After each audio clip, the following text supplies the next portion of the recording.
cosa es que caiga granizo y se mueran los animales, se queme la hierba verde.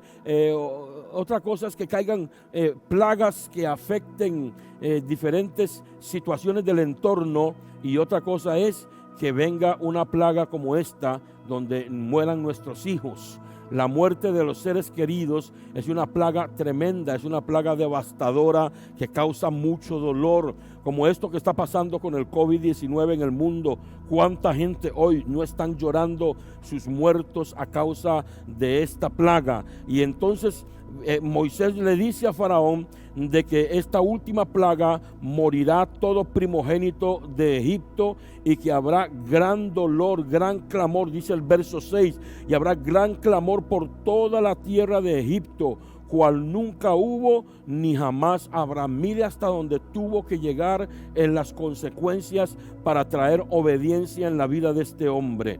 Pero contra todos los hijos de Israel, dice el verso 7, porque aquí es donde queremos llegar, pero contra todos los hijos de Israel, desde el hombre hasta la bestia, ni un perro moverá su lengua, para que sepáis que Jehová hace diferencia entre los egipcios y los israelitas. Entonces, la noche en que se iba a dar la muerte de los primogénitos, Dios iba a dar una señal donde Él estaba haciendo diferencia entre su pueblo y los que no eran pueblo de Él. Entonces lo que está diciendo esto, que en la noche de la matanza, en la noche de la muerte de los primogénitos, Dios iba a proteger de forma especial a su pueblo. El primogénito figuraba en un puesto particularmente importante en la familia y en la sociedad, y no solo porque heredaba una doble porción de los bienes del padre, sino por cuanto también representaba unas cualidades especiales de vida y de vigor. En Egipto el primogénito accedía al trono y daba continuidad a la dinastía. Entonces, en la muerte del primogénito de Faraón se cortaba ahí la continuidad al trono y la dinastía, y por lo tanto la afectación era era grande, la muerte de los primogénitos. Pero Dios protegió a su pueblo en medio de esta crisis, como lo está haciendo hoy. Pero ¿cuál era la indicación que Dios le dio al pueblo de Israel para que no sufrieran la consecuencia de esta última plaga? Aquí hay algo muy importante. En medio de toda crisis, en medio de pandemias, como lo estamos viviendo ahora, lo cual algunos de nosotros nunca lo hemos vivido esto en nuestra generación, en medio de toda situación complicada, difícil, en medio de todo peligro, en medio de toda crisis, en medio de cualquier situación negativa del mundo, siempre hay que estar dispuesto a escuchar las instrucciones que Dios nos da para ser preservados y para ser guardados.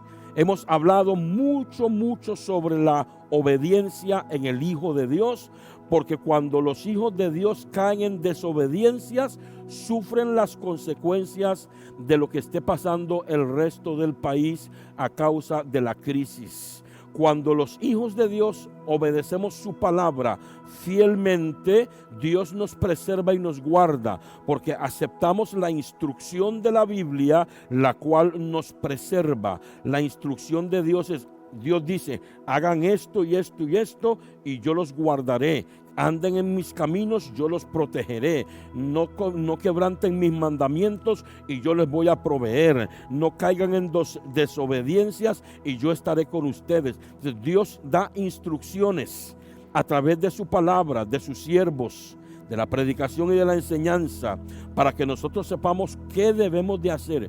Porque hay mucho pueblo de Dios que en medio de las crisis comienzan a hacer las cosas mal. Hay mucho creyente que cuando le está pasando algo, comienza a hacer todo mal. Y uno de los peores errores que hemos visto en los últimos tiempos de parte del pueblo de Dios es que cuando están en crisis o en problemas a nivel personal, abandonan las iglesias, se van de las iglesias, se apartan de Dios, se vuelven a la mundanalidad. El peor error que una persona puede hacer. Cuando el enemigo ataca a un hijo de Dios, y el hijo de Dios está en medio de una prueba, una dificultad, el enemigo lo que anda buscando es que usted se aparte de Dios. Porque si él sabe que si usted no se aparta de Dios, él no te puede tocar. Puede hacer cosas hasta cierto punto, pero Dios está supervisando y está teniendo cuidado de usted en medio de lo que está pasando. Y Dios está actuando también en medio de usted para protegerlo y que el enemigo no pueda destruirlo. Y que Dios al final de tu prueba te va a dar la bendición, te va a bendecir el doble. Pero el enemigo dice, yo voy a atacar, porque lo primero que necesito de este creyente, de este cristiano, es que se aparte de Dios. Apartado de Dios lo puedo destruir, apartado de Dios puedo aniquilarlo, puedo quitarle todo. Pero si él camina con Dios, aunque esté pasando por pruebas, no lo puedo tocar, no puedo hacer nada que Dios no me permita hacerlo. Entonces, la idea de Satanás con sus problemas, los problemas que usted tiene, es que usted se aparte de Dios. Esa es la idea de Satanás. Apartado de Dios, él sabe que usted es presa fácil. Eso es lo que él busca. Entonces es un error cuando estemos en dificultades, alejarnos de Dios. Es un grave error. No debemos de alejarnos de Dios, debemos de permanecer. Porque si usted tiene problemas, es Dios el que te va a ayudar a salir adelante. Entonces permanecemos en el camino y aceptamos las instrucciones de Dios con humildad y con obediencia para hacer las cosas como Dios nos la manda y así que poder ser preservados de todo mal, de todos los males que puedan venir. La palabra Pascua significa pasar de. Pascua, pasar de. Y como la sangre, que es lo que se iba a usar en la Pascua, iba a estar en las puertas de la casa de los judíos, el que entraba por la tierra de Egipto matando a los primogénitos pasaría de esta casa a la otra. A eso es lo que se refiere. Entonces la palabra Pascua es pasar de, no entrar a esta casa, no tocar a esta persona, pasar de esta persona, pasar de esta casa a la otra casa, a la otra persona. Entonces, en medio de esta crisis que iba a aparecer, la más grande de todas las plagas que iban a aparecer en la tierra de Egipto, Dios, oiga bien, usted necesita entender esto, Dios, para preservar a su pueblo, a fin de que su pueblo no sufra las consecuencias de la crisis, les da instrucciones. Anote eso, les da instrucciones. Y es necesario obedecer las instrucciones de Dios.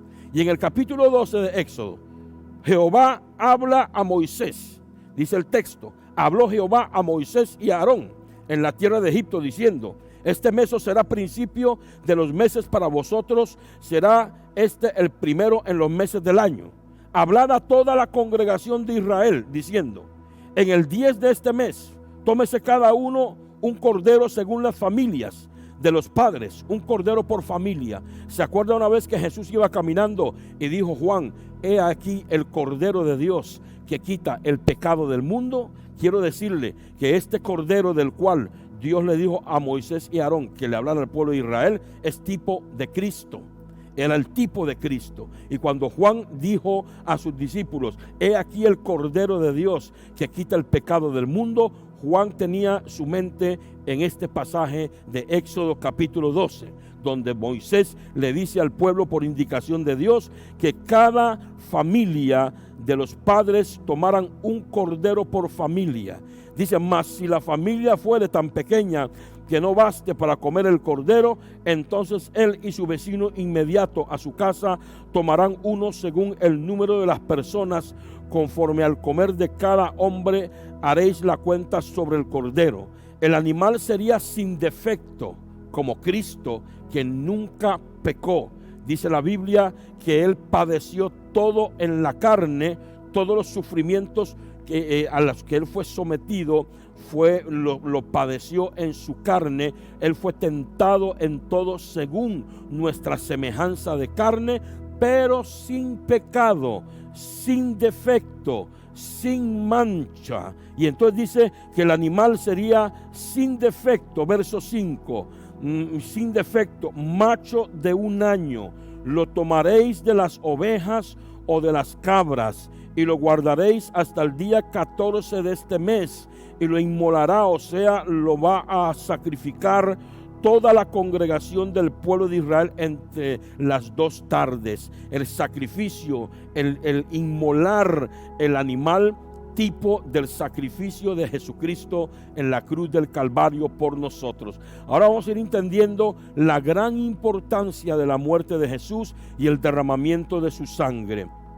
Entonces, aquí el Señor les da instrucciones al pueblo de cómo tienen que hacer esto. Si ellos lo hacen de otra forma, si alguno dice, pero ¿por qué lo vamos a hacer así? Hagámoslo de otra forma, como son a veces los creyentes rebeldes, que cuando se les dice una cosa de una forma, siempre lo hacen de otra forma, mostrando que hay problemas de rebelión en su corazón. Entonces, si ellos lo hacen de otra forma, no van a poder ver la mano de Dios, porque hay algo que usted debe entender con Dios.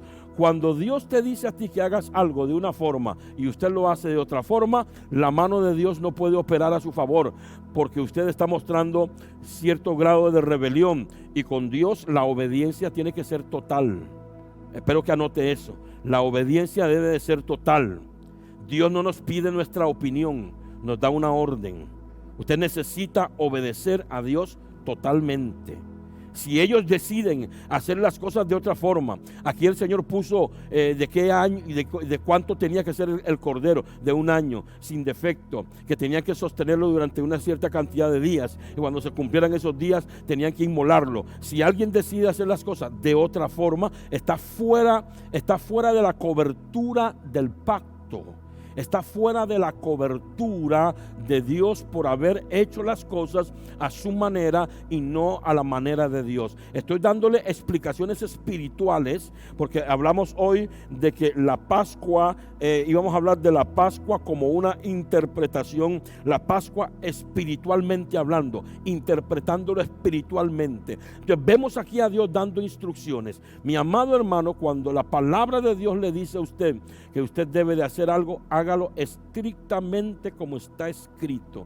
Cuando Dios te da una instrucción por medio de un sueño, por medio de una visión, por medio de una consejería con tu pastor, por medio de la enseñanza de su palabra, limítese a hacer las cosas como Dios dice y no haga las cosas a su manera. No importa las excusas que usted tenga, Dios no trabaja con las excusas, Dios trabaja con la obediencia. Anote eso también.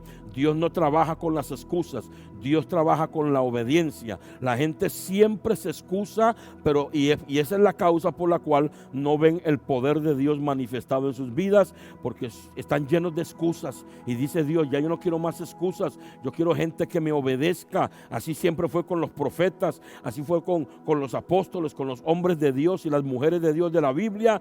Cuando entraron en la dimensión de la gloria, del poder, de la unción, del Espíritu Santo, de la providencia, la prosperidad, todo eso fue precedido por una iniciativa de obediencia total. Entonces dice el verso 7, y tomarán, después de haber inmolado el animal, lo tomarán la sangre y la pondrán en los 2 postes y en el dintel de la casa en que lo han de comer. Y aquella noche comerán la carne asada al fuego y panes sin levadura, con hierbas amargas la comerán. Entonces aquí hay mucho que explicar. Vamos a ir por partes. Se va a inmolar el animal, se va a sacrificar el animal. Y este animal es tipo de Cristo, no es Cristo, es tipo de Cristo. Apunta a una persona que aparecería en el cumplimiento del tiempo, el cual es Jesús. Cuando aparece Jesús, ya el tipo no es necesario, porque ya está en presencia aquello a lo que el tipo apuntaba. Por eso cuando Cristo aparece y muere por nosotros en la cruz, ya se elimina el sistema de sacrificios de animales en el pueblo de Israel, porque era tipo de Cristo. Al haber aparecido Cristo, ya el tipo no tiene ninguna necesidad, porque el tipo apuntaba a la aparición de Cristo. Cuando Cristo aparece, el tipo ya cumplió su función. Es como Juan el Bautista. Juan el Bautista fue enviado para preparar el camino de Jesús. Apenas aparece Jesús en ese cena, ya la función de Juan el Bautista ya no es necesaria, porque ya él cumplió con su misión y por eso él fue llevado arriba al cielo. Entonces este cordero es tipo de Cristo, y la sangre de este cordero es tipo de la sangre de Cristo que iba a ser derramada por nuestros pecados. Quiero decirle que estas cosas de las que estamos hablando puede parecerle a alguien como locuras o como cuestiones religiosas sin sentido, sin contenido, pero quiero decirle algo. Uno de los errores que ha cometido el ser humano es desechar la sabiduría de Dios. La sabiduría de Dios es la forma sabia en la que Dios ha decidido hacer sus cosas y manifestarlas en el mundo. Si alguien considera que todo esto es un montón de cosas religiosas y lo desecha dando a entender que es para ignorantes o para gente que no tiene inteligencia, está desechando la sabiduría y la inteligencia de Dios. Y ningún ser humano es más inteligente que Dios. Si no, vea cómo está el mundo, para que vea cómo los mismos seres humanos, los mismos gobiernos han llevado al mundo a estas crisis en las que están, por haber desechado la sabiduría de Dios y en su arrogancia y en su altivez creerse que son más sabios que Dios. Dios le dice al pueblo: hagan las cosas como yo digo. Yo soy el Dios, yo soy el que conoce, yo soy el que tengo la verdad. Y en la sabiduría de Dios, Él le dice al pueblo: cuando inmolen al animal, tomen la sangre, y esa misma sangre lo pondrán en los dos postes y en el dintel de las casas en los que han de comer, porque la sangre, tipo de la sangre de Cristo, iba a desatarse una cobertura no solo sobre el padre, sino sobre la familia. Entonces aquí vemos cuán importante es que las familias enteras obedezcan a Dios en su palabra. Imagínense que sería, por ejemplo, si el primogénito de una familia dice: yo no creo en nada de esto, estas son puras tonterías, yo voy a salir a la calle. ¿Qué creen usted que hubiera pasado? En la casa donde él vive no hubiera pasado nada, pero él se hubiera muerto por haber salido de una cobertura la cual Dios estableció. Dios le dijo al pueblo de que la sangre iba a ser su cobertura, porque el derramamiento de sangre es para el perdón de pecados. Recuerde que lo que se estaba castigando era el pecado de Faraón, pero la sangre que iba a estar en las puertas, esa sangre que se iba a obtener por medio del sacrificio de este corderito, iba a ser la sangre símbolo del perdón de los pecados de la familia. El hecho de que la misma familia hubiese sacrificado el animal, lo hubieran sacrificado, lo hubieran dado muerte, es un tipo de que Cristo estaba muriendo por que el animal iba a morir por sus pecados. Recuerde que en el sacrificio de los animales siempre sustituían a la persona. El animal moría, un animal inocente moría por el pecado o en lugar del pecador, para que el pecador fuera perdonado. El hecho de que la familia tome el animal y lo mate significa de que ese corderito estaba muriendo por el pecado de esa familia en lugar de la familia. Entonces la sangre de este corderito iba a hacer la cobertura sobre la familia entera. Por eso es importante que la familia adore, que la familia sirva a Dios, como dijo Josué: si mal os parece servir a Jehová, escojan lo que van a hacer, pero mi casa y yo serviremos al Señor. Josué no dijo yo lo serviré, dijo mi casa y yo serviremos al Señor, porque la responsabilidad de Josué era llevar a su familia a servir a Dios. Hoy en día vemos muchos hombres que no son sacerdotes de su casa y no llevan a su casa a servir a Dios, y por eso hay tanto problema en las familias, con los adolescentes, con los muchachos. Cuando ya crecen se vuelven rebeldes, se apartan, porque el muchacho dice yo no quiero ir a la iglesia, y la mamá dice está bien, quédese en la casa. Y entonces ese es el desorden que hay. Los padres de familia no están llevando a sus hijos a buscar a Dios, a servir a Dios, no les están enseñando el camino desde temprana edad, y cuando ya se hacen grandes grandes, ya no quieren nada con la iglesia. La iglesia no es un atractivo para ellos. El atractivo es ser como los demás amigos, como los demás compañeros que no conocen a Cristo. Y gran culpa de que los adolescentes y los jóvenes no conozcan al Señor hoy es de los padres, no es de los maestros de escuela dominical, ni tampoco de los pastores. Aquí vemos que Dios es un Dios de familia y que la cobertura de Dios es sobre la familia.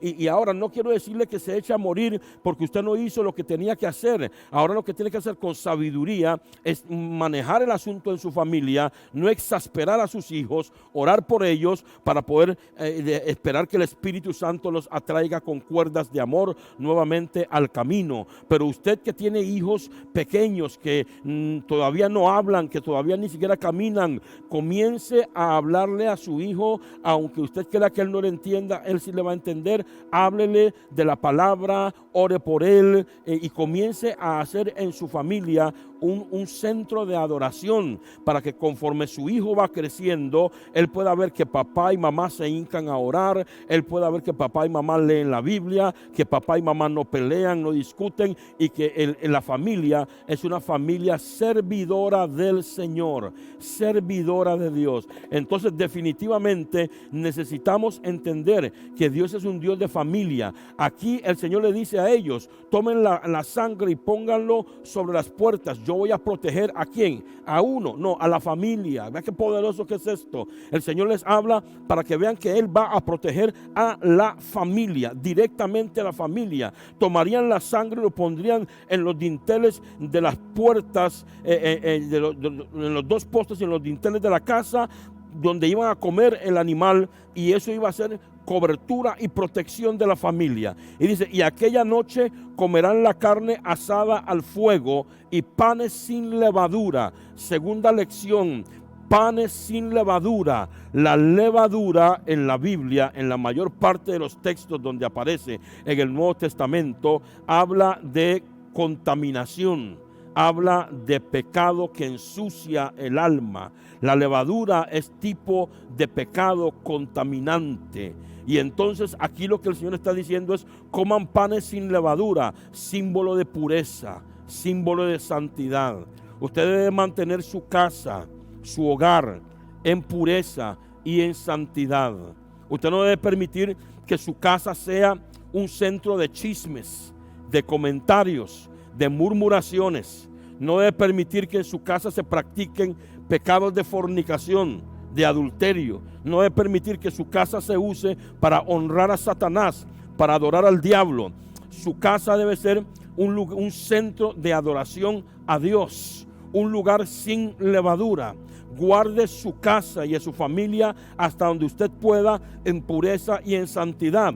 Vuelvo a decir, hay padres de familia que ya esto no lo pueden hacer. No porque el muchacho ahora oye música mundana y ya no quiere nada con Dios. No lo pueden hacer porque ya eso se perdió desde hace tiempos. No es ahora que el muchacho tiene 14, 15 años que usted tenía que haberlo llevado a la iglesia. Era desde que era pequeño para que aprendiera a amar a Dios y a querer las cosas de Dios voluntariamente. Ahora quiere esforzarlo y él no quiere, y usted no debe de forzarlo, porque usted no puede obligar a una persona a buscar a Dios. Él va a venir solo por cumplirle a usted, pero su corazón va a estar completamente en la mundanalidad. Lo que usted debe de hacer con este muchacho es orar por él. Pero yo le digo a usted que todavía tiene la oportunidad de poder mantener su casa en santidad y en pureza. Mantenga su casa en santidad y pureza. Mantenga su propia vida libre del pecado. Aquí, panes sin levadura es una vida de consagración, una vida libre de maldición, una vida libre de contaminación. Hay personas que sus corazones están contaminados con resentimientos, con amargura, con venganza. Eso es levadura. Tenés en tu corazón algo que no solamente te contamina a ti, sino que también va a contaminar a otras personas con las que usted se relaciona. Entonces hay que quitar la levadura de la vida. Hay que ser íntegros, hay que ser puros, hay que tener una familia con integridad, hay que tener una familia con pureza, con santidad. Aquí el Señor le dice a ellos: coman panes sin levadura, dice, y con hierbas amargas. ¿Por qué iban a comer hierbas amargas? Porque las hierbas amargas les iba a recordar a ellos la amargura que sufrieron en la tierra de Egipto, lo amargo que fue su estancia en la tierra de Egipto por medio de la esclavitud. Y todos ustedes saben que siempre hemos utilizado a Egipto como símbolo de la esclavitud del mundo. Siempre lo hemos usado así, y hemos dicho que cuando las personas salen de la esclavitud del mundo a una nueva vida en Cristo, debemos de ser nuevas criaturas y de ser como panes sin levadura, o sea, sin la contaminación del mundo. Pero debemos de recordar también, como estas hierbas amargas, que el mundo es un lugar de amargura, que lo bonito, que lo atractivo y lo delicioso que sabe el mundo a la carne del ser humano es un engaño del diablo, que el diablo engaña al mundo dándoles placer, engaña a la gente dándoles placer y haciéndoles vivir en una vida de lo que la carne les pide para satisfacer la carne. Pero la Biblia enseña que el ocuparse de las cosas de la carne es muerte y destrucción. Aquí no es tanto lo que la persona vive en el momento, el placer del momento. Aquí es para dónde va por medio de ese placer del momento, a dónde va a terminar, a dónde va a aterrizar. Muchas personas no les importa su futuro, solo les importa el placer del momento, pero el futuro vendrá y el placer del momento va a determinar hacia dónde vas. Y cuando las personas ya se encuentren en su estado final, como aquel rico en la historia del rico y Lázaro, aquel rico que no quiso obedecer a los mandamientos de Dios, que no quiso buscar a Dios y que murió en sus placeres y en sus deleites mundanos, dice la escritura que cuando abrió sus ojos en el infierno estaba en tormento y quería salir de ese lugar, pero ya no había nada que hacer. Su camino de placeres mundanos lo llevaron directamente a la condenación eterna, donde él estaba sufriendo. Y le voy a decir, hay mucha gente en el infierno que si pudieran dar toda la fortuna y la riqueza que tenían en el mundo para volver a vivir por unos instantes a fin de poder arreglar su vida con Dios y pedirle perdón y arrepentirse de sus pecados, darían toda la plata que tenían cuando estaban vivos. Pero cuando una persona muere y muere sin Cristo, ya no hay vuelta atrás, porque el mundo es eso, el mundo es amargura, el mundo es sufrimiento. ¿Qué puede tener una persona echada en los brazos del diablo, sirviendo a Satanás, en los deleites de la carne? Solo amargura. Si no lo tiene ahora, lo tendrá en algún momento. ¿Por qué el mundo está así como está? Es a causa del pecado. El pecado trae amargura a la vida de la persona. El pecado quita la paz. El pecado quita la felicidad. Desde que Adán pecó hasta la fecha, el mundo ha ido de mal en peor y todavía falta mucho por ir empeorando, y es a causa del pecado. Entonces las hierbas amargas les iba a recordar a ellos la amargura de Egipto, lo doloroso que fue la esclavitud. Y yo espero que usted entienda, hermano, que es doloroso y sufriente la esclavitud en el pecado. Y Dios te dice, no regreses a Egipto, no regreses al mundo, no te apartes de mí, no me des la espalda, porque en el mundo lo que hay es aflicción. Jesús lo dijo, en el mundo tendréis aflicción, pero confiad, yo he vencido al mundo. El mundo es un lugar de enfermedades, el mundo es un lugar de hambre, un lugar de necesidades, un lugar de padecimientos. El mundo es un lugar de pleitos, un lugar de problemas. Por eso dice la Biblia que Juan vio cielos nuevos y tierra nueva. Dios va a destruir esta tierra porque es una tierra cargada de maldición, cargada de males. En Romanos 8 dice que la tierra fue maldecida. El mundo es un lugar de amargura. Toda persona que ha salido del mundo y ha sido lavado en la sangre de Jesucristo no puede volver a este lugar de amargura. Mayormente si ya tiene conocimiento de la verdad, sabe de antemano que aunque vaya al mundo y tenga días de placer, va a tener días de mucho dolor y de mucho sufrimiento, porque dice la Biblia que no hay paz para los impíos. Los que se apartan de Dios, dice que sus vidas son como el mar en tempestad, que arroja barro, que arroja basura. Y dice el texto, no hay paz, dijo mi Dios, para los que se apartan de Él y se van al mundo. Por eso Moisés, por indicación de Dios, le dijo al pueblo, coman hierbas amargas. La amargura, esto no es un deleite, es un proceso disciplinario, es un proceso de conciencia. Comiendo eso que sabe tan mal, hierbas amargas, se acordarían que así de lo feo que sabían esas hierbas, igual así de feo espiritualmente es servirle al diablo, servirle al mundo y apartarse de Dios. Entonces todas estas cosas iban a tener un efecto sobre la conciencia de los judíos para mantenerse puro y para también recordar que Egipto es un lugar a donde no hay que volver. Egipto, tipo del mundo, es un lugar donde no hay que volver. El mundo, la mundanalidad, usted no nació para ser mundano, usted nació para ser cristiano, para ser un hijo de Dios. Por más crisis y sufrimiento que tenga, manténgase firme, ponga los ojos en Jesús, el autor y consumador de la fe. Si estás pasando por pruebas, acuérdese que Dios te va a abrir una puerta para salir de esa prueba rápidamente, con las manos llenas de bendición, así como salió el pueblo de Israel de Egipto. Acuérdate que la prueba es temporal, no es eterna. Las pruebas no son para siempre, son temporales, son pruebas que Dios las permite para formar algo en nosotros.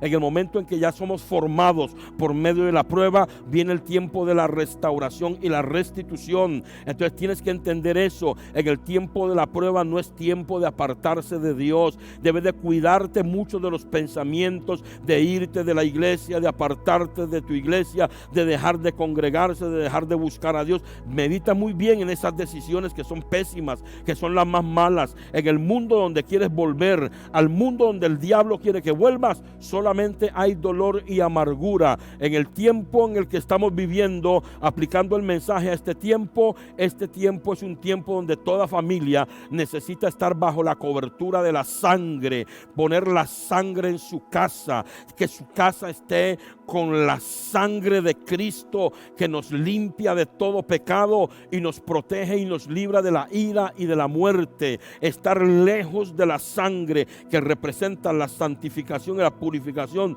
de nuestros pecados es estar en la amargura del mundo, y el mundo dará su amargura, dará su sufrimiento tarde y temprano sobre todos aquellos que le sirven al diablo dentro de este sistema. Si usted lee la Biblia, se da cuenta de que el Señor Jesús habló de que el mundo iba a ir de mal en peor desde sus días hasta ahora. Y cuando usted analiza los acontecimientos del mundo desde el tiempo de Jesús hasta ahora, se ha dado cuenta que todo ha ido empeorando y nada ha mejorado. Entonces dice que ninguna cosa comeréis de él cruda, ni cocida al agua, sino asada en el fuego, su cabeza con sus pies y sus entrañas. Ninguna cosa dejaréis de él hasta la mañana, y lo que quedare hasta la mañana lo quemaréis en el fuego, y lo comeréis así, ceñidos vuestros lomos. La razón por la cual no se podía comer nada al día siguiente, sino de una sola vez, es porque el sacrificio de Cristo iba a ser un solo sacrificio. Comer de la carne del corderito hoy y comer de la carne del corderito mañana sería como representar dos sacrificios y dos participaciones de este sacrificio. Pero el texto está dando a entender espiritualmente de que Jesús iba a ser sacrificado una sola vez, y con una sola vez que un hombre, una mujer se entregue a Jesús para ser perdonado y limpio de sus pecados, es suficiente para tener herencia en el cielo y que su nombre esté escrito en el libro de la vida. No estoy hablando de los que llegan a las iglesias, levantan las manos, se convierten a Dios y después siguen pecando. No, ellos no se han convertido de corazón. Estoy hablando de gente que se convierte de corazón. Gente que cuando se convierte a Dios y son limpios por la sangre de Cristo, inmediatamente comienzan a ser nuevas criaturas y comienzan a abandonar el pecado. Hay mucha gente que en las iglesias se convierte a Dios, supuestamente, entre comillas, pero cuando salen de la iglesia siguen en su vida pecaminosa. Entonces son personas que verdaderamente de corazón no se han convertido, no son salvos, sus nombres no están escritos en el libro de la vida. El fruto dice la verdad. La Biblia dice que un fruto bueno, un árbol árbol bueno no puede dar frutos malos y un árbol malo no puede dar frutos buenos. Entonces que el árbol se conoce por el fruto. Así es que la persona que está convertida de corazón siempre va a dar frutos dignos de arrepentimiento. El que dijo que se convirtió y no lo hizo de corazón va a dar frutos de maldad, lo cual van a evidenciar de que no se ha convertido de verdad. Entonces aquí habla acerca de la aceptación del sacrificio de Cristo una sola vez. Cristo no va a morir dos veces. Cristo no murió dos veces. Cuando Jesús regrese nuevamente a la tierra, no va a ser ni para ser escupido, ni golpeado, ni maltratado, mucho menos muerto. Viene a reinar, a gobernar, y a gobernar con vara de hierro sobre los desobedientes también. Entonces, el hecho de que la carne del animal había que comerlo todo el mismo día y no dejar nada para mañana es una señal de que el sacrificio de Jesús era uno solo. Y vea lo que dice el verso 11: y lo comeréis así, ceñidos vuestros lomos, vuestro calzado en vuestros pies y vuestro bordón en vuestra mano, y lo comeréis apresuradamente, es la Pascua de Jehová.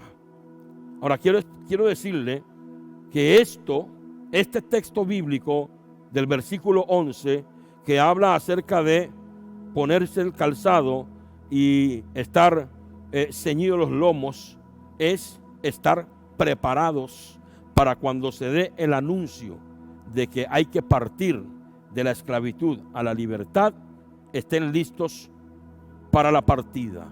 Esto no es ni más ni menos que en una interpretación espiritual, no es ni más ni menos que una señal de que los hijos de Dios tenemos que estar preparados para la venida de Cristo. La Biblia dice que se sonará la trompeta para dar anuncio que ha llegado el tiempo de partir, y los muertos en Cristo resucitarán primero.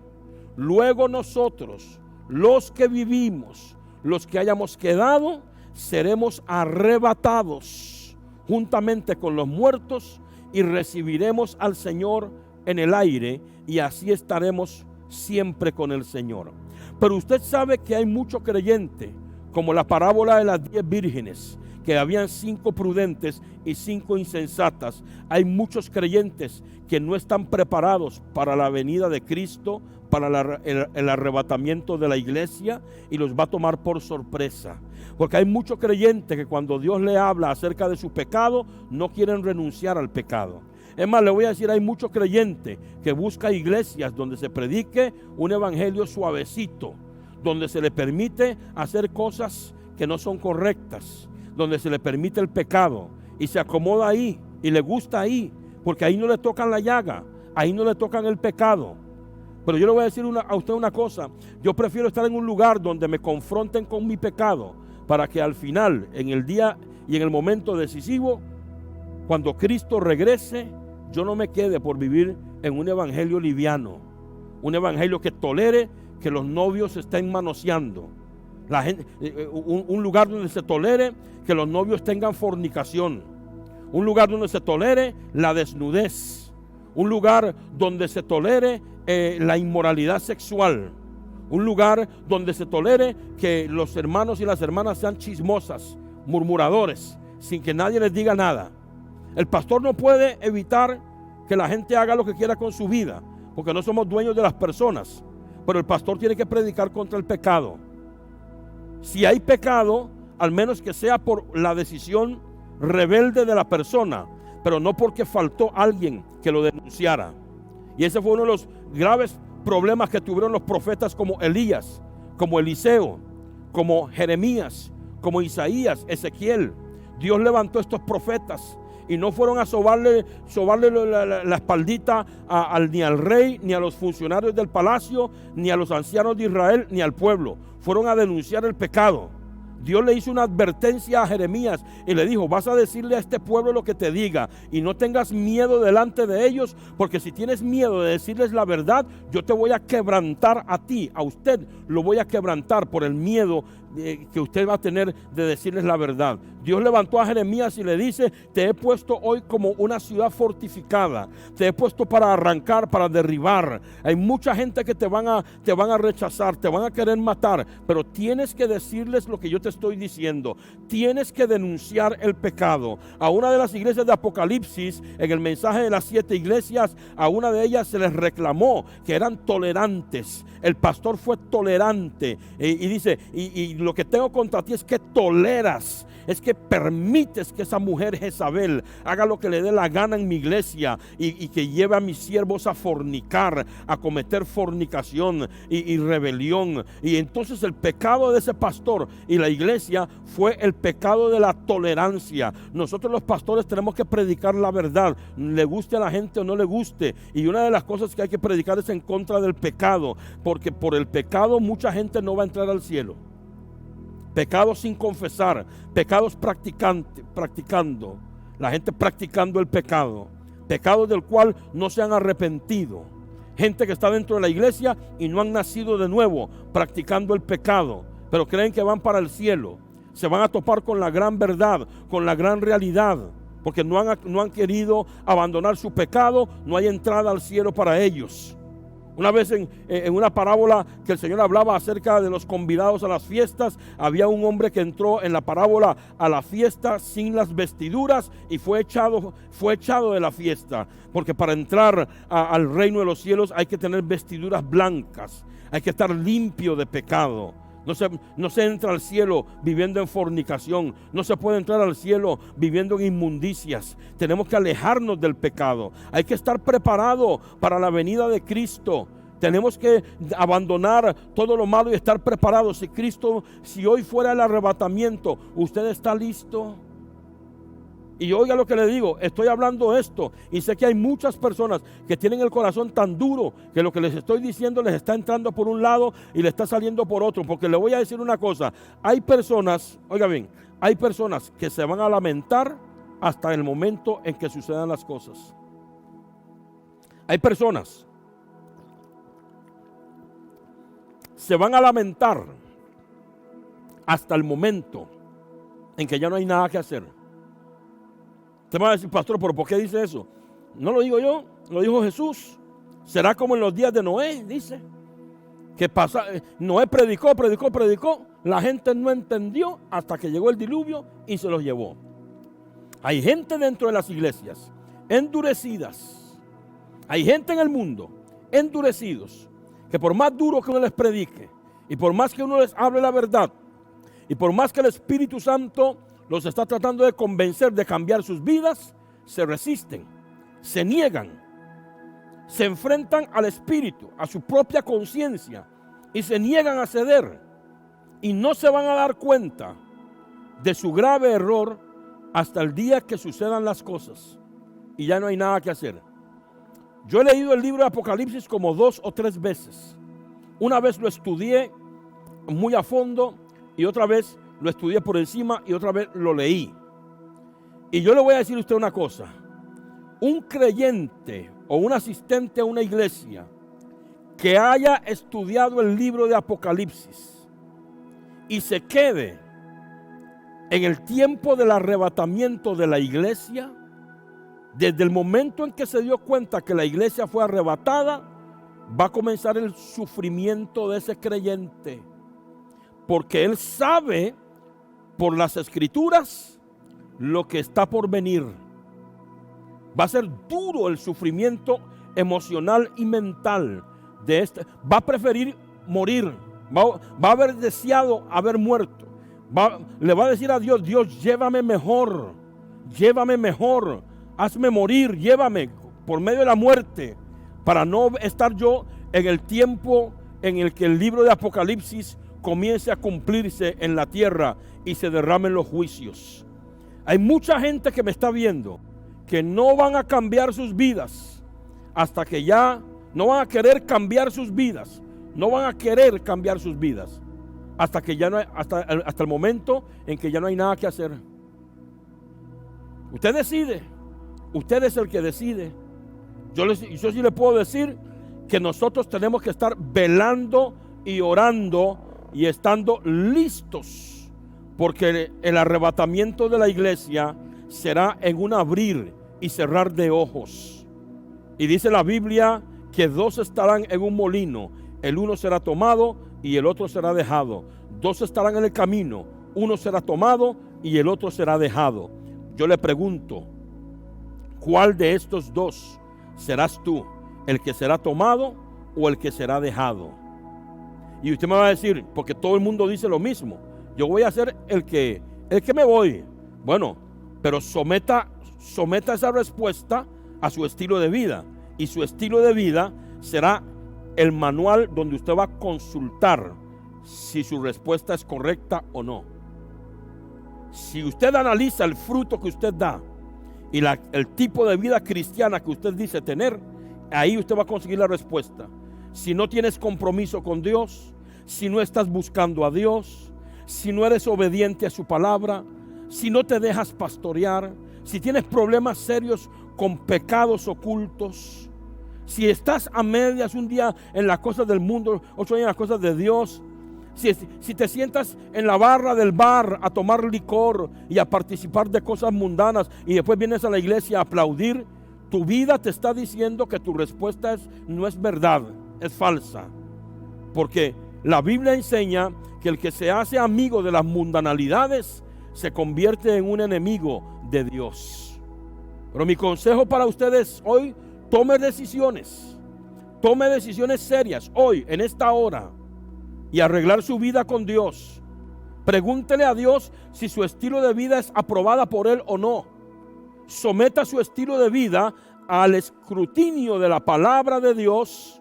Mírese en el espejo de la Biblia y vea si las cosas que usted practica son conforme a la palabra de Dios o son contrarias. Y ahí usted tendrá su respuesta. Pero lo maravilloso de la misericordia de Dios es, si tu respuesta es negativa, con solo que te decidas de corazón a arrepentirte ahora en este momento, no tienes ni que esperar que yo haga la oración al final. Usted puede arrepentirse ahí mismo, ahora, en este instante. Porque si usted toma la decisión de arrepentirse, lo que Dios necesita escuchar es las palabras de usted, no de mí. Así que mi guianza al final es buena, pero no es relevante. Pero si usted toma la decisión en este momento, téngalo por seguro que el Señor, cuando regrese, usted estará listo. Si su vida cambió, si sus frutos son frutos dignos de arrepentimiento. Entonces, esta es una señal es un tipo de que el pueblo debe de estar preparado. Y dice el verso 12, aquí viene lo extraordinario del tema de hoy. Oiga bien, el verso 12. Pues yo, dice el Señor, pasaré aquella noche por la tierra de Egipto. No sé cuándo vendrá Cristo, pero puede ser de día, puede ser de noche. Yo pasaré aquella noche por la tierra de Egipto y heriré a todo primogénito en la tierra de Egipto, así de los hombres como de las bestias, y ejecutaré mis juicios en todos los dioses de Egipto. Yo Jehová, oiga, 13, y la sangre os será por señal. Y la sangre os será por señal en las casas donde vosotros estéis. En la casa donde usted está, la sangre te será por señal de que por esa sangre Dios te protegió. Y la sangre os será por señal en las casas donde vosotros estéis. Oiga, y dice Dios, y veré la sangre y pasaré de vosotros. Este es el significado de la palabra Pascua. Pasaré de vosotros. Y veré la sangre y pasaré de vosotros. Oiga, ver quiere decir que Dios quiere ver.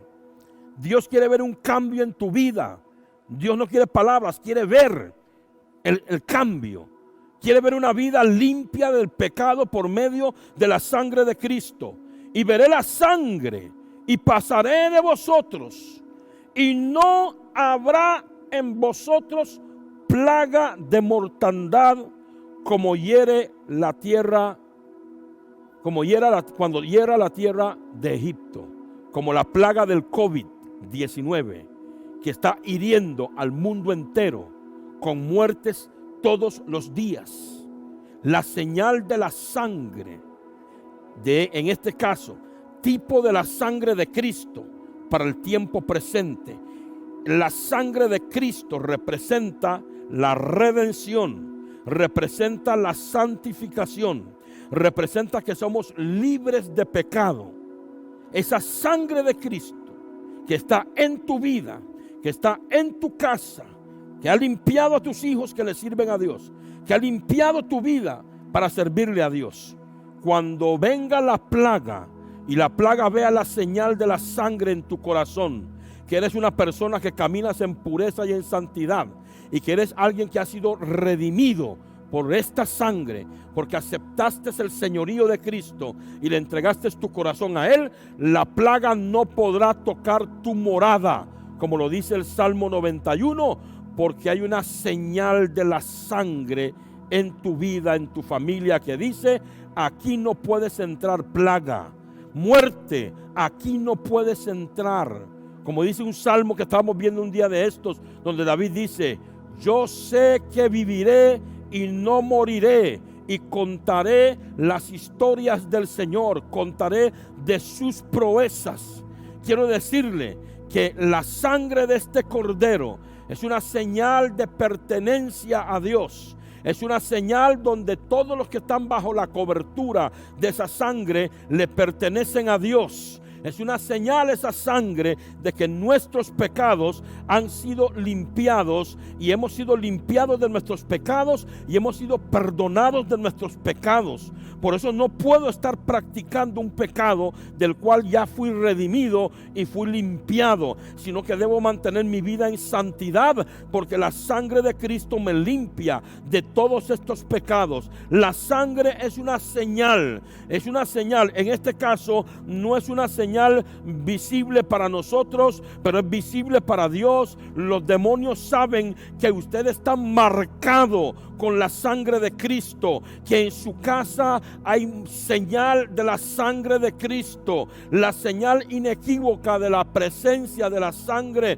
de Cristo en su casa es que hemos renunciado a pecar, es que nos hemos arrepentido de nuestros pecados. Es la señal de la redención. La redención es el acto donde Cristo pagó por la liberación de nuestros pecados y sus consecuencias por medio de la muerte y el derramamiento de su sangre. Dios ve la sangre y por eso pasa de largo con el juicio. Por eso la iglesia no pasará por el juicio de la gran tribulación, porque hemos sido redimidos de la ira venidera, hemos sido redimidos del castigo. No vamos a ser juzgados como en el gran trono blanco, donde serán juzgados los que no conocen a Dios, porque hemos sido redimidos. La Biblia dice: bienaventurado aquella persona a quien el Señor no inculpa de pecado. ¿Por qué Dios no inculpa de pecado?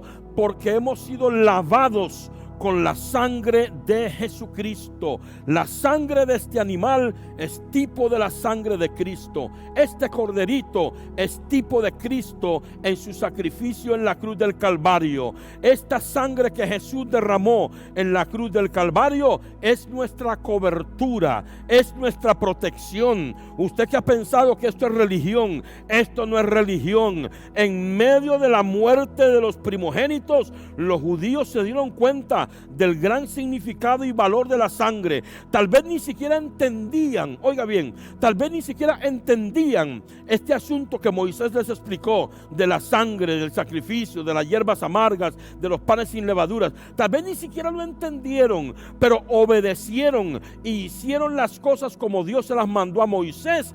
Pero cuando oyeron el llanto y el dolor en la casa de los egipcios, que lloraban por la muerte de sus primogénitos, en ese momento entendieron el valor de la sangre. Y le quiero decir a usted que tal vez usted siempre ha visto la sangre de Jesús como una cuestión meramente religiosa, pero para Dios no lo es. Para Dios es simplemente alguien derramó su sangre para redimirte a ti, para redimirme a mí, para quitar nuestra culpa y para quitar las consecuencias de muerte y destrucción que el pecado trajo sobre nosotros y iba a seguir trayendo sobre nosotros. Por lo tanto, esa sangre, la sangre de Jesús derramada en la cruz del Calvario por todo su cuerpo, es ni más ni menos nuestra liberación de la destrucción, de la muerte, nuestra protección contra plagas,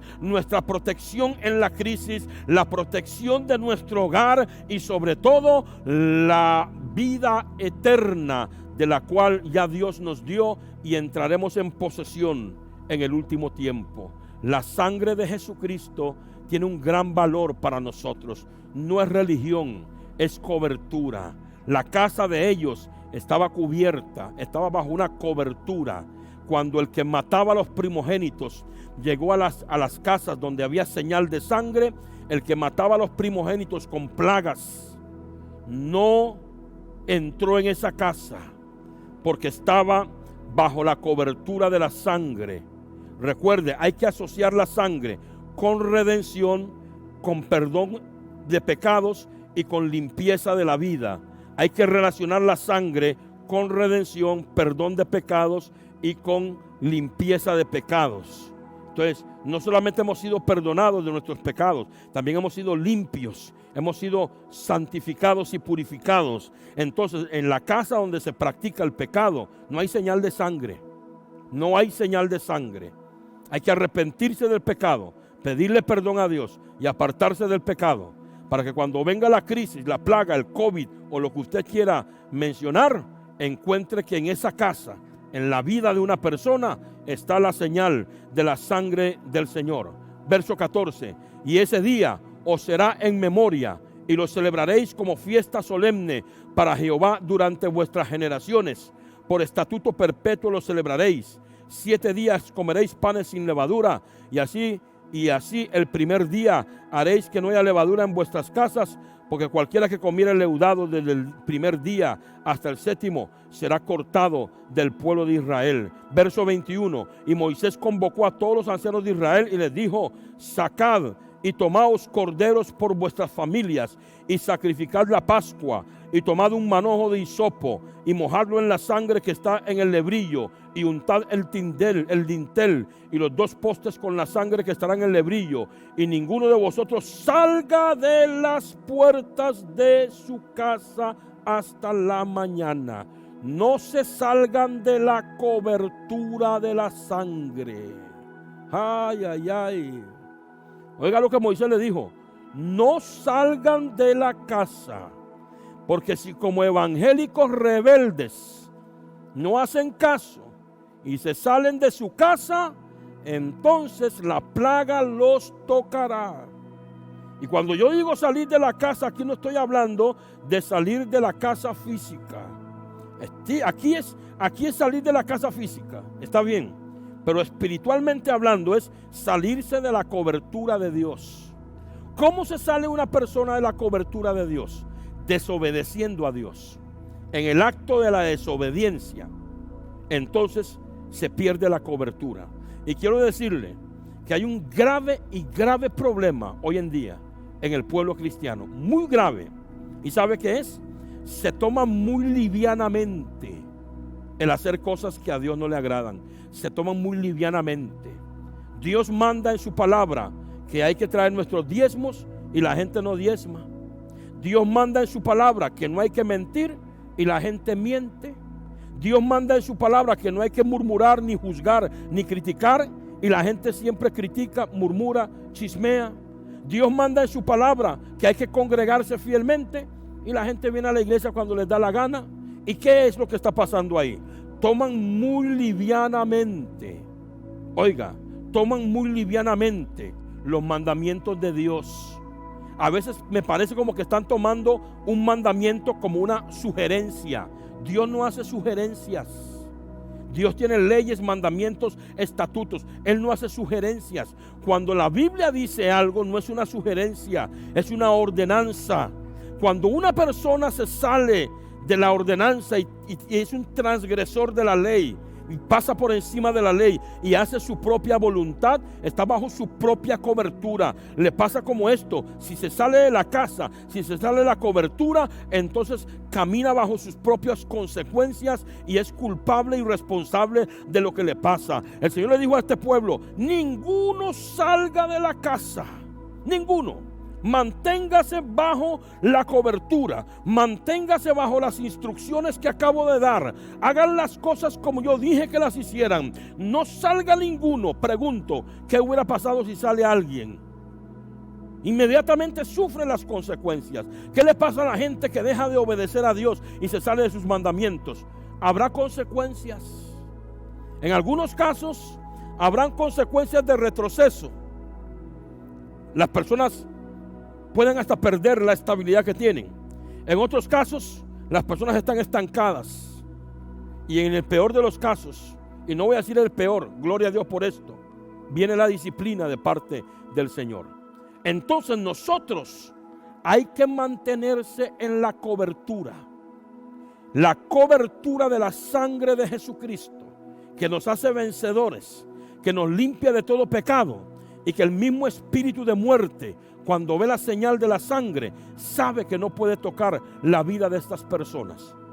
Yo tengo una edad, no sé cuántos años más Dios tiene preparado para que yo viva. Si Dios determina que yo tengo que vivir 80 años o 90 años en total sirviéndole, déjeme decirle, si la muerte toca mi puerta a los 30 o a los 35 años, no procede, no va a lograr su objetivo. Estoy marcado con la sangre de Cristo. Mi vida está escondida en Cristo y en Dios. Y por lo tanto, por la cobertura que tengo y por el propósito que Dios tiene para conmigo, no puedo morir antes de tiempo. No importa la enfermedad que se diagnostique y no importa lo que se diga.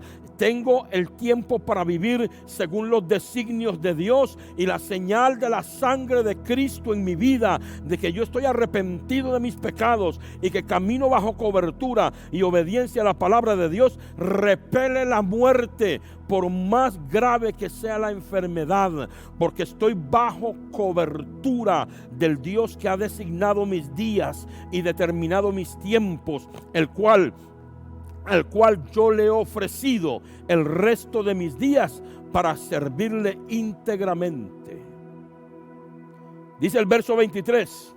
El verso 22 dice: pongan la sangre, no salgan de la casa. Y el verso 23 dice: porque Jehová pasará hiriendo a los egipcios, y cuando vea la señal de la sangre en el dintel y en los dos postes, pasará Jehová aquella puerta y no dejará entrar al heridor en vuestras casas para herir. Y no dejará entrar al heridor en esa casa.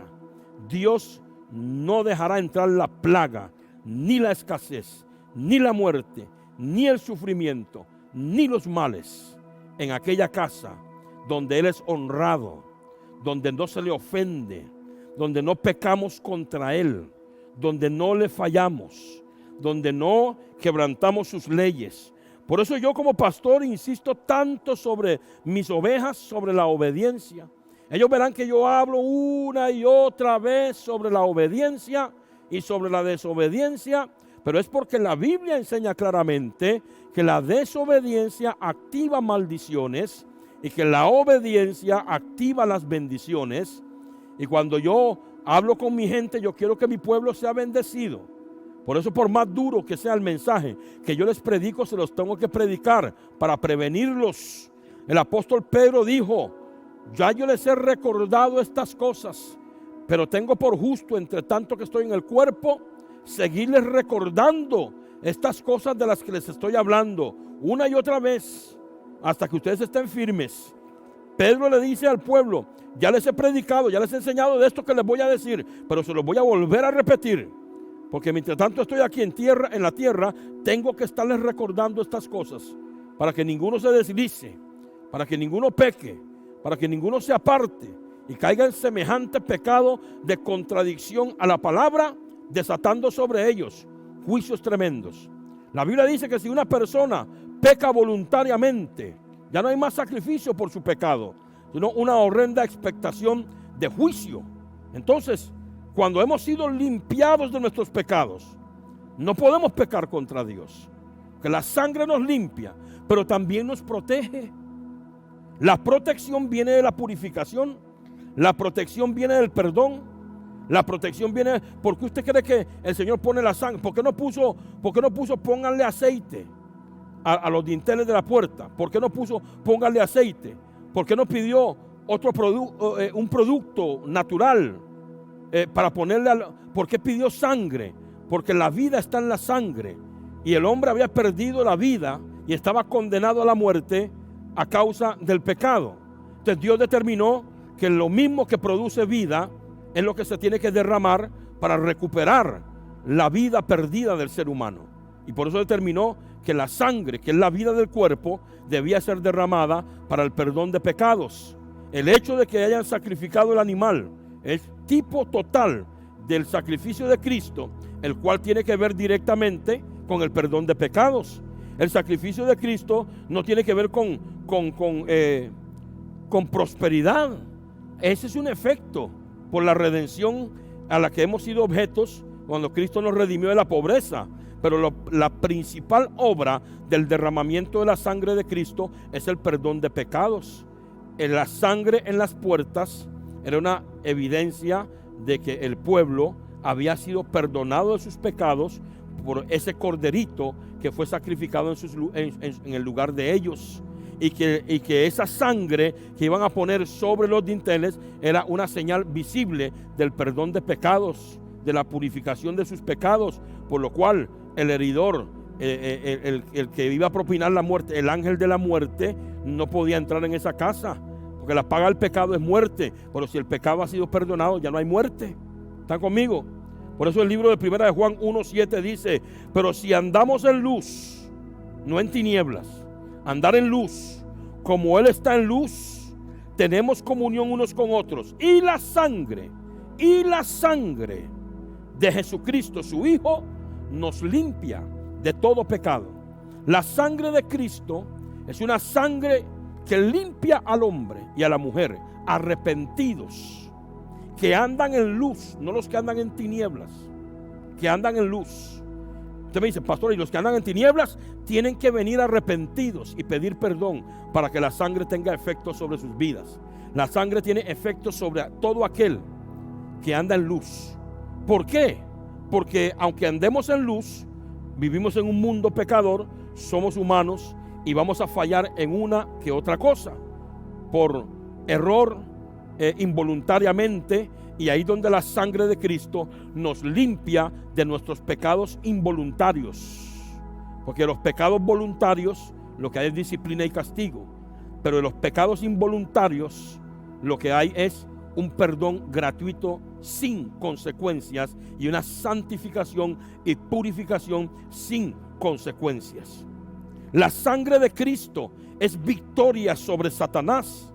Apocalipsis 12:11 dice: y ellos le han vencido por medio de la sangre del Cordero y de la palabra del testimonio de ellos, y menospreciaron sus vidas hasta la muerte. La sangre de Cristo nos da victoria. Usted puede clamar la sangre de Cristo. Véase que aquí no solamente está hablando de limpieza de pecado, está hablando que Cristo fue victorioso en la cruz, en el derramamiento de su sangre. Y esa misma victoria que Él logró al derramar su sangre, parece contradictorio, ¿verdad? Derramar sangre para ser victorioso. Pareciera que derramar sangre es para ser muerto. Y sí, es cierto, Cristo derramó su sangre y murió, pero al tercer día resucitó, lo cual indica que Él venció, Él triunfó. Y entonces dice que esta sangre que le dio la victoria a Cristo en cuando Él la derramó sobre Satanás, es la misma sangre la cual nosotros clamamos, La sangre de Cristo me cubra, la sangre de Cristo me da la victoria. Esa misma sangre nos da la victoria sobre Satanás, como estos hombres y mujeres que vencieron al diablo. Por medio de la sangre de Cristo hemos sido elegidos para ser hijos de Dios. Primera de Pedro 1:2 dice: elegidos según la presencia de Dios, para Padre, en santificación del Espíritu, para obedecer y ser rociados con la sangre de Jesucristo. Oiga, cuando eres rociado con la sangre de Jesucristo, dice la otra parte del versículo: gracia y paz os sean multiplicadas. ¡Qué poderoso! Gracia y shalom os sean multiplicados. La sangre de Cristo nos limpia para ser herederos de gracia y paz multiplicados aquí en la tierra. La sangre de Cristo también nos hace servir al Señor. Hebreos 9:14 dice: cuánto más la sangre de Cristo, el cual mediante el Espíritu eterno se ofreció a sí mismo sin mancha a Dios, limpiará vuestras conciencias de obras muertas, para que sirváis al Dios vivo. Para servir al Dios vivo, nuestra conciencia debe de estar limpia. La Biblia dice que el sello del Señor es conocido, y que se aparte de iniquidad todo aquel que invoca el nombre de Cristo. Los que servimos a Dios tenemos que tener vidas intachables. Los que servimos a Dios debemos de ser íntegros. Los que servimos a Dios tenemos que vivir una vida sin pecado. No puede ser que alguien que sirva a Dios esté relacionado con la inmundicia y con el pecado y con la pornografía, con la masturbación, con el sexo. Dios ha limpiado nuestras conciencias por medio de la sangre de Cristo y el Espíritu Santo, para que sirvamos a Dios en pureza y en santidad. Todo servidor de Dios ha sido llamado a ser santo. Si es todo lo contrario a la santidad y a la pureza, la cual obtenemos de la sangre de Cristo, y aún así está sirviendo, entonces terminará siendo un pésimo testimonio para los que descubren su pecado, y terminará ofendiendo a Dios y ofendiendo al Evangelio. Porque cuando la gente descubran que usted es un pecador que anda sirviendo a Dios, un hombre que anda contaminado y haciendo cosas que no tiene que hacer, viviendo con una mujer que no es su esposa, coqueteando, teniendo sexo y fornicación con gente que no es su esposa, su esposo, entonces la gente va a decir: para ser como él, para ser como ella, mejor me quedo donde estoy. Y habrá sido una piedra de tropiezo para la gente que Dios quiere salvar, cuando vean tu pésimo testimonio. Por eso la gente que servimos a Dios tenemos que ser puros. Por eso la sangre nos limpia para poder servir. La sangre también de Jesús nos da entrada al lugar santísimo. Hebreos 10:19 dice: así que, hermanos, teniendo libertad para entrar en el lugar santísimo por la sangre de Cristo, por el camino nuevo y vivo que Él nos abrió a través del velo, esto es, de su carne. Entrada al lugar santísimo. ¿Qué es esto? Hace unos días publiqué en el Facebook que el tabernáculo tenía 3 divisiones: el atrio, el lugar santo y el lugar santísimo. Que el atrio era el lugar donde se ofrecían los sacrificios de los animales, donde había un bullicio y donde todo el mundo entraba con los animales y se escuchaba el bramido. Que el lugar santo es el lugar donde habían unos sacerdotes oficiando el servicio, el culto. Pero que en el lugar santísimo era el lugar de la presencia de Dios, donde estaba la presencia de Dios. Déjeme decirle, hice una pregunta y dije: si tuvieras la oportunidad de elegir a cuál de estos 3 lugares estar, ¿en cuál de estos 3 lugares estar? ¿Cuál elegirías? Y estoy seguro que la mayoría tuvo que haber dicho: en la presencia de Dios, en el lugar santísimo. Jesús le dijo a Marta, cuando Marta le reclamó a Jesús que su hermana María estaba ahí sentado a los pies de Cristo escuchando su palabra, Marta le dijo: Señor, ¿no te da cuidado que mi hermana me deja a mí hacer los trabajos de la casa, la preparación de la comida, lavar los platos y todo? Mi hermana me dejó haciendo esto sola, ¿no te da cuidado de mí? Y Jesús le dijo a Marta: Marta, Marta, afanada y turbada estás con muchas quehaceres y con muchas cosas, pero una sola cosa es necesaria, y María ha escogido la mejor parte, el lugar santísimo. Nosotros tenemos acceso a la presencia de Dios porque el Espíritu Santo vive dentro de nosotros, por medio del perdón de nuestros pecados en el derramamiento de la sangre de Jesús. Para todos aquellos que aman al Espíritu Santo y lo valoran, el Espíritu Santo jamás hubiera podido entrar a tu cuerpo, a vivir en usted, si primero sus pecados no hubieran sido pagados por el derramamiento de la sangre. El hecho de que recibamos al Espíritu Santo, o sea, la presencia de Dios del lugar santísimo, ya no en una carpa como lo era el tabernáculo, sino en nuestro propio cuerpo. Ya Dios dice, no voy a habitar en el tabernáculo, voy a habitar en el cuerpo de ellos. Ellos van a ser mi templo, van a ser templo del Espíritu Santo. El hecho de que eso se dio es porque la sangre nos limpió y nos redimió.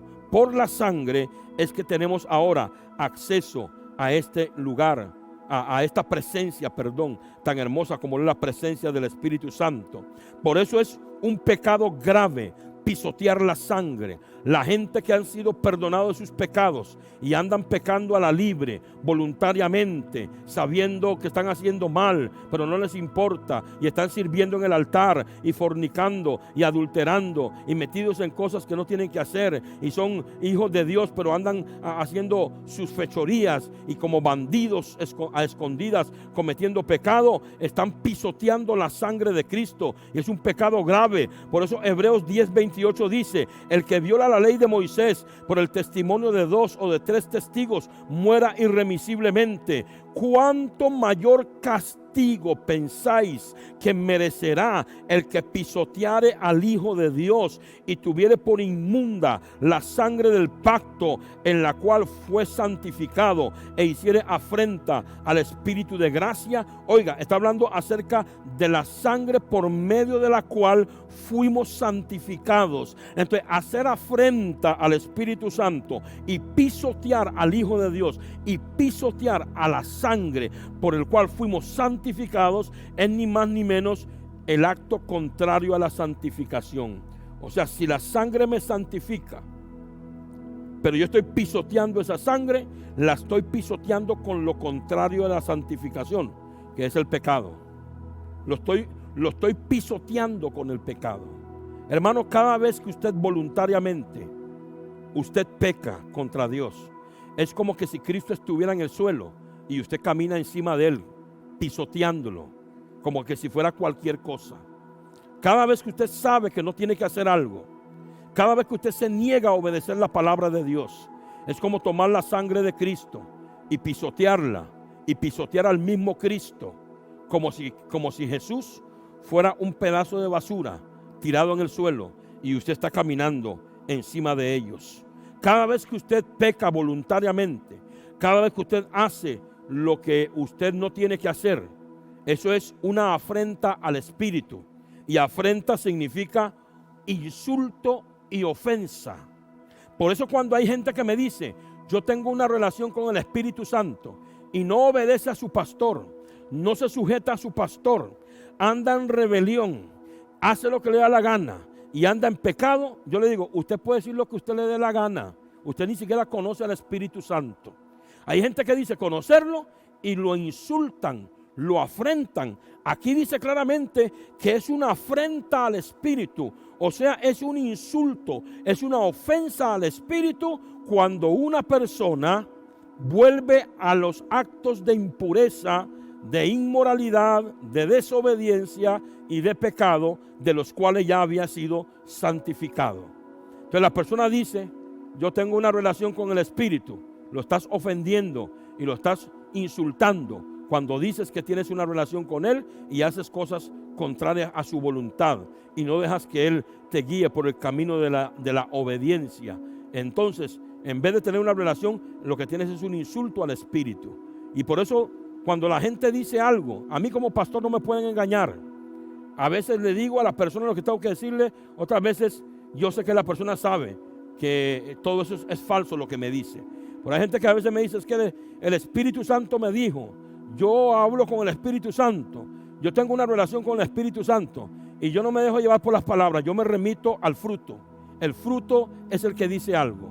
Hay fruto de rebelión, hay fruto de desobediencia, no se sujeta a nadie, no obedece a nadie, no maltrata a su esposa, desobedece a su esposo, cae en desobediencias. no se congrega, no busca a Dios, puede decir lo que le dé la gana.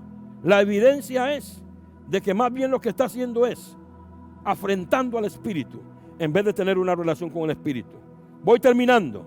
Dos cosas más que quiero mencionarle antes de terminar. Dice que Apocalipsis 1:5, y de Jesucristo, el testigo fiel, el primogénito de los muertos y el soberano de los reyes de la tierra, al que nos amó y nos lavó de nuestros pecados con su sangre, por medio de habernos lavado, oiga,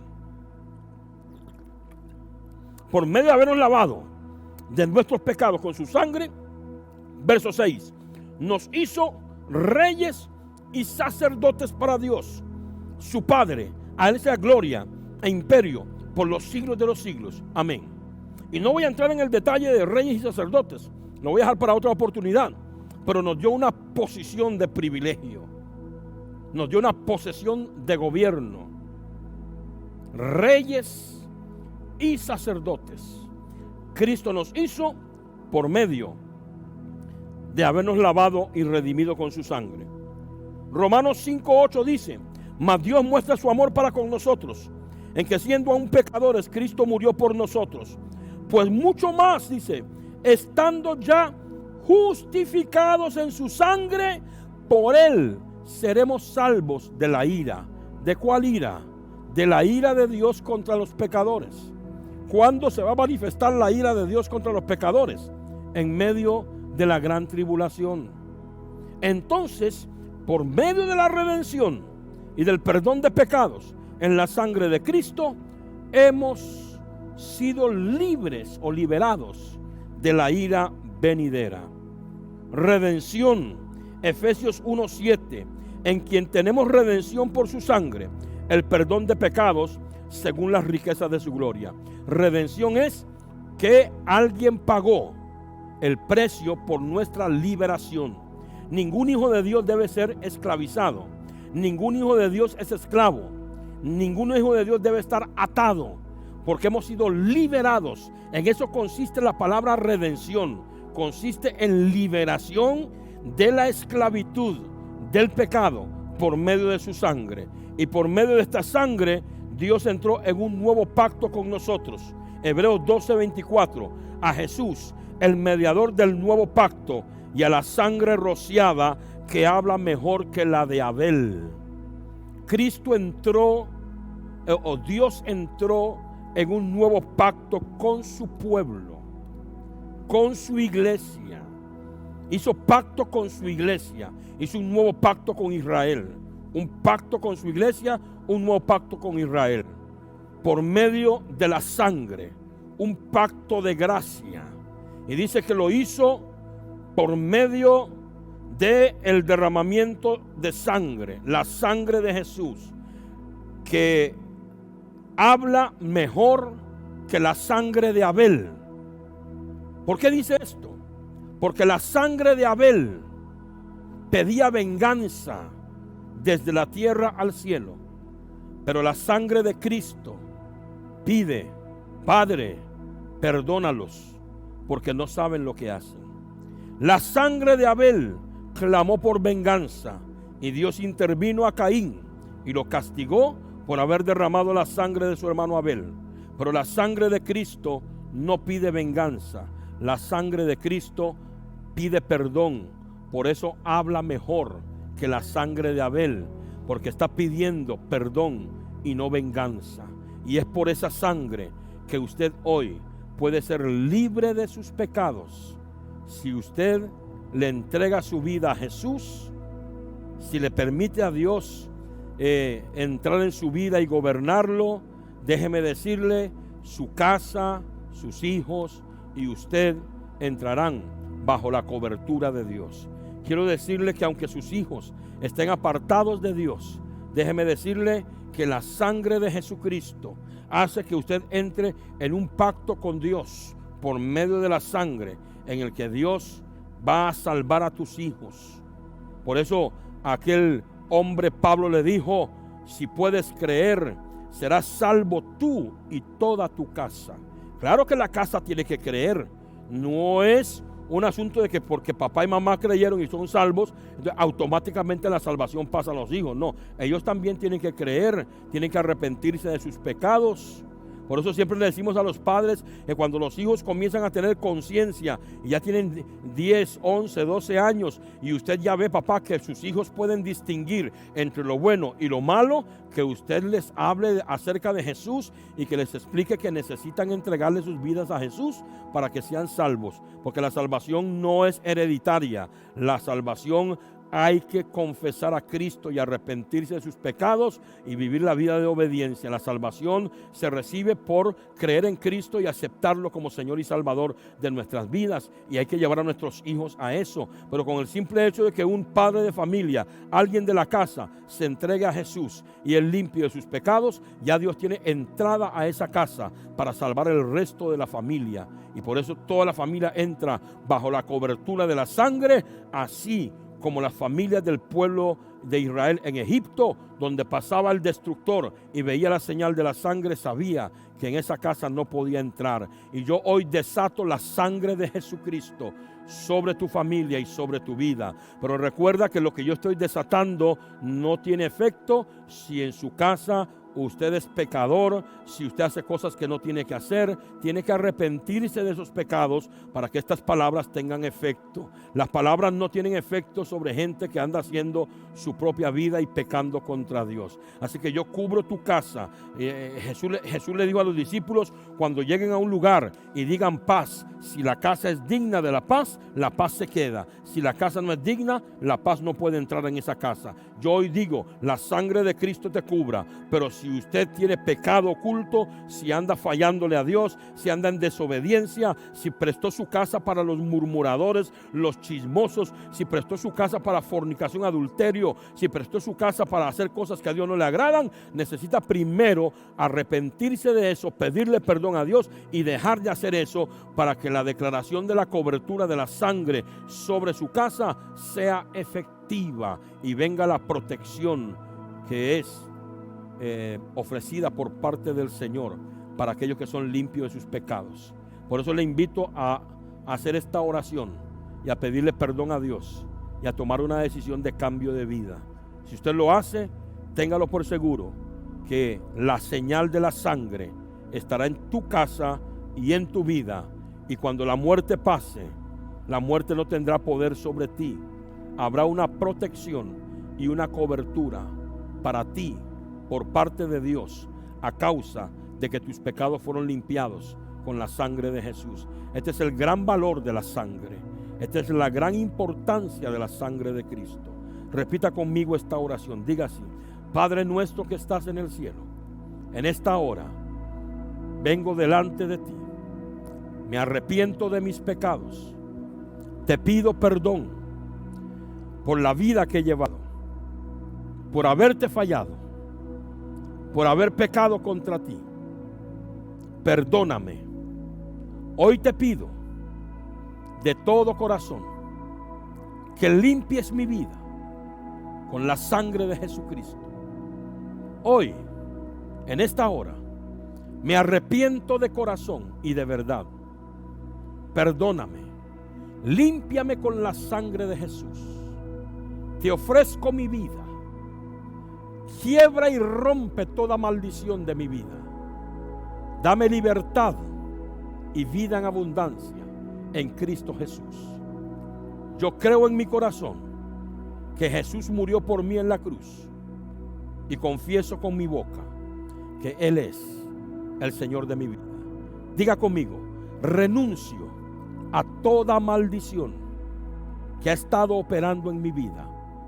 Renuncio a la práctica del pecado y de todo pecado por causa del cual la maldición ha estado operando en mi vida.